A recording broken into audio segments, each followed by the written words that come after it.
Today I'm going to be reviewing this Vantrue N1 dash cam, and it's quite a small dash cam.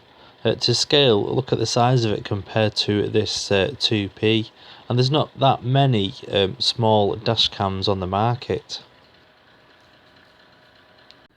The dash cam comes in this nice little box, as well as all these accessories that you get, including a very easy to read instruction manual, and it also has the cigarette lighter adapter, which is quite nifty as it has a USB port in the top, which is very handy to charge up your mobile devices while you're using your dash cam. The suction mount, which is quite handy as well, because you can plug in your USB wire into the actual suction cap, so that you can tuck it all nice and neat in your windscreen and you don't have the wires dangling down.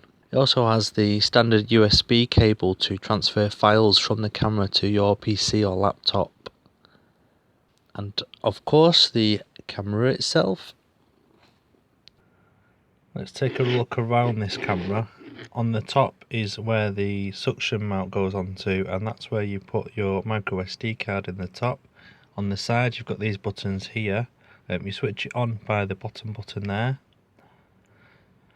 and of course with it being a dash cam, when you power it on in your vehicle it would automatically start recording.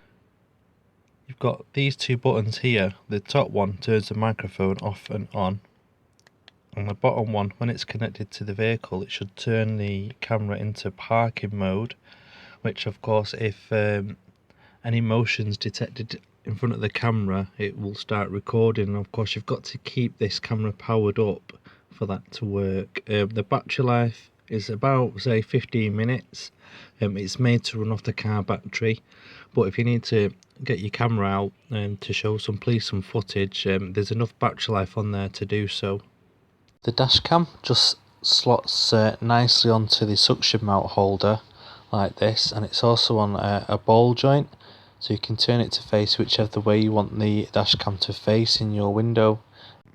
As with all dash cams, this camera records on a loop, and so if you see something on the camera that you want to save and you don't want it recording over, you just press the M button there, and you'll see a lock there, which means that that file will not be overwritten. Also, if you want to take a photograph, to do that you've got to have the video recording and press the top icon here. If you look, there should be a camera icon at the top there, which means it's took a picture. Let's have a look at the menu options that are available. We've got record setup, system setup, and files, which of course contain the files. In the record setup, we've got resolution. We've got these options, of course. I always have mine in 1080 full HD.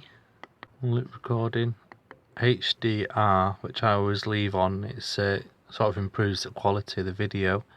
And parking monitor, which you can turn on and off. It's you need your camera to be constantly on a power supply for this to work. It's when you're parked up, you put it onto parking monitor, and it's like a motion detection feature on the dash cam, which if anything moves in front of the camera, it will set it off and record for you.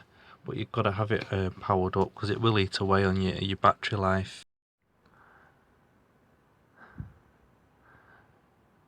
Second page down is the G sensor, which if your dash cam takes a shudder, it'll think that you've been in an accident and save the file and protect that file from being overwritten. You've got sensitivity settings that you can change on that one, and you've got your microphone, where you can turn the microphone on the dash cam on and off. In the system setup menu, you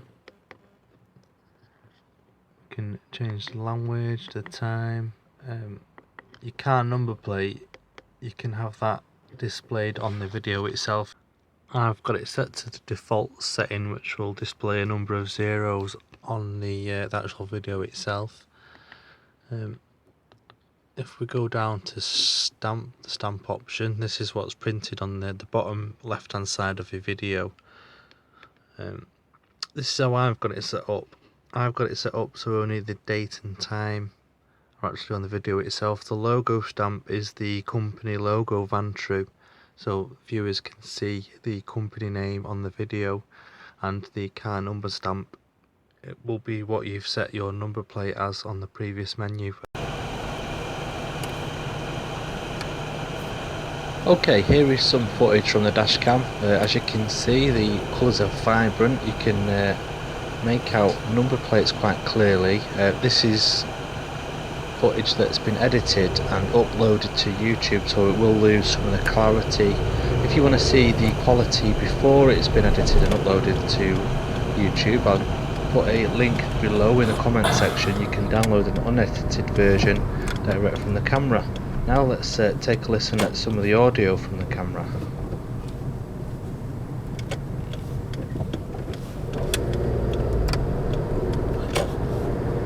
As you can hear, this is the camera's audio, and you can clearly hear the indicator being switched on, which would come in handy, of course, if there was any questions as to whether or not you were indicating during an incident. The camera seems to cope rather well when facing direct sunlight as well. As you can see, there's a bit of darkening in the footage, but you can still make out clearly what's going on in the video. Here's some nighttime footage now. It's very impressive in the nighttime as well, this dash cam. Well, that's it for this review. I hope you liked my first ever review on Dashcam Network. If you would like to purchase this camera, I bought mine off Vantrue via Amazon. I'll put the link in the description box below the video. Thank you all.